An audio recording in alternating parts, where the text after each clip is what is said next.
Senator Thune, thank you. I'm pleased to be a new member of the Senate Agriculture Committee, and it took a waiver that probably involved the majority leader's approval, so I'm pleased to now have that debt clear. Yes, you're all free. I'm all free. Ms. Rollins, thank you very much for the conversation we had in the office. Thank you for your interest in serving. I want to run through, I hope, maybe 5 things that I want to talk about briefly, some of which we did talk in person. But first of all, it's been described here the dangerous and dramatic circumstances that farmers and ranchers find themselves in across the country. It's certainly true in Kansas. We have the same difficulties that everybody else has across the country with high input costs and low commodity prices. But I would add that almost 80% of the counties in Kansas are in a drought circumstance. And so you add to the problems that we can't grow a crop is dramatic. This is the least amount of wheat harvested in Kansas since 1961. And so there are significant challenges. It highlights what Senator Thune said about the importance of our risk management program, crop insurance, and it is perhaps as important as anything else that we will do. But our failure to pass a farm bill, and one of the reasons that I'm excited about to be on the Senate Agriculture Committee is this really does have to be our shot at getting the farm bill done. I can't imagine there can be another excuse, and we'll have an administration that's cheering us on, and Senator Boozman and Senator Klobuchar are 2 people I think that we'll see work together, and I pledge to do my part to accomplish that. But as a result of no farm bill and all these other problems, we passed disaster assistance, economic and natural disaster. I just want to, again, remind you the timeliness. Our farmers are going to their bankers have been to their bankers. There is not time for a farmer to have to wait to see what the consequences were. If we could predict, if you at USDA could tell farmers how the program is going to be administered, even before the checks are determined, that would be very valuable as they put it into their planning process, helpful to them and helpful to their banker. But I would remind you that in my view, and I think my colleagues, certainly my farmers at home, the way that disaster assistance was implemented in 2022 did not help the farmers who suffered the greatest losses. So the way that your predecessor implemented the disaster payments was very damaging, very discouraging, very disappointing. And we would ask you to do so to implement as the payments were determined in the 2018-2019 crop years. USDA dispersed the way that, and in addition to asking that question, you would also be complying with congressional law and intent. Sir. We worked hard to make clear that whoever the Secretary of Agriculture was in whatever administration, they couldn't go back and do it the way that provided almost very little disaster assistance. So that's number one, and if you happen to tell me yes. I would, yes, and since we have Senator Thune still here, the quicker we can get our undersecretary approved in that lane, the quicker we will be able to move. Obviously, my confirmation as well, if approved, and I'll be honored. But we have already begun putting the team together that did this work under the President Trump first administration. Hopefully, my thought was that we won't have to reinvent the wheel. We can immediately begin moving. So that is my commitment, and again, I'll work all hours to ensure that that happens. Thank you for that answer. I also want to again highlight a few words that I mentioned in our conversation in the office.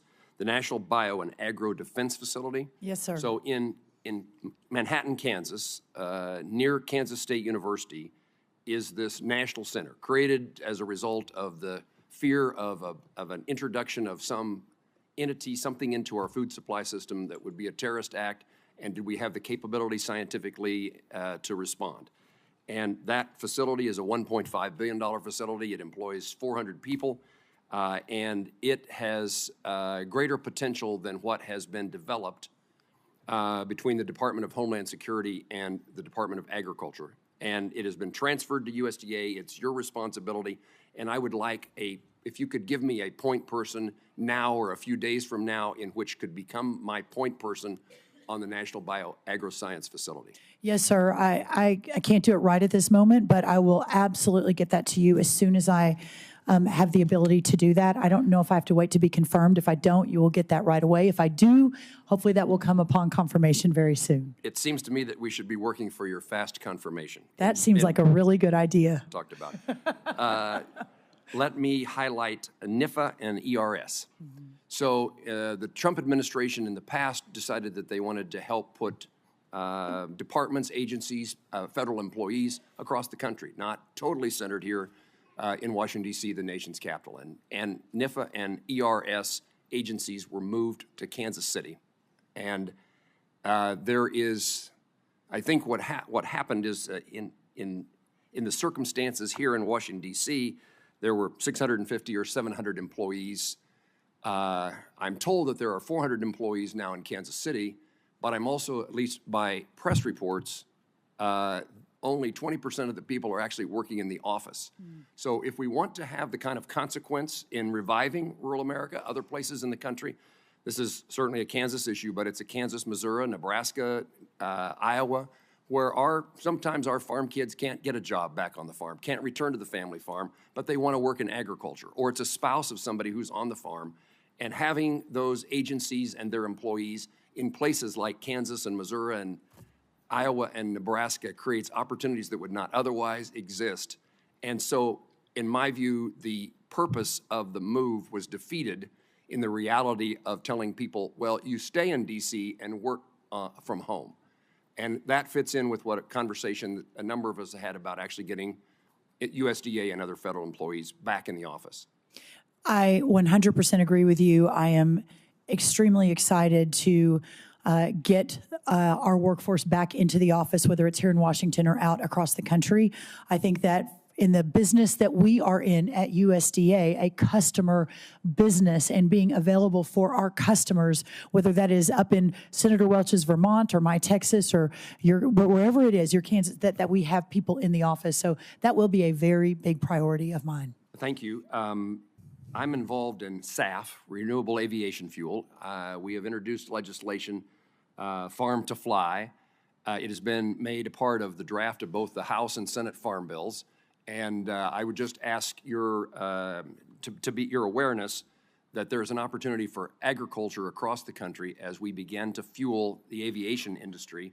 And Kansas, the air capital of the world, along with an agricultural center, has a great potential. But this is a potential for all farmers. As we talk about how to make sure if we've lost a market due to a tariff or as they struggle, we need every market we can get. And this is, it also requires a good definition from 45Z in the Treasury Department, which you've said you will advocate for. Finally, we have an ARS center, a research center in Manhattan, Kansas. The University of Kansas State University has a tremendous amount of agricultural research, and we would like to see cooperation between the two, including potentially the co-location of their work. The facilities for ARS are nothing that they should be. There's a lot of work that needs to be done, and there's a number of us, including the chairman of the committee, who are members of the Appropriations Committee for the Department of Agriculture, and we want to help you get better facilities, and I would just like to highlight the need for cooperation. If we're going to build a better or expand a facility, can we do it in conjunction with the local university and get the bigger bang for the buck? I encourage that discussion, obviously, as a proud agriculture degree from Texas A&M, and I'm still very close to the leadership there. In fact, our vice chancellor was hoping to be here today, but ended up having to give a speech to some livestock producers. I really look forward. My heart is with a lot of these universities, with all of our land grants across the country. That was a very fine answer. I like the response, except there was something you should have said about the importance of other land grant universities, for example, Kansas State University. For example, Kansas State, Senator. Yes. No, Thank you. I appreciate that, and I'm excited to continue that work with you. And let me tell Mrs. Kerwin, thank you for raising a great daughter. Oh, thank you, sir.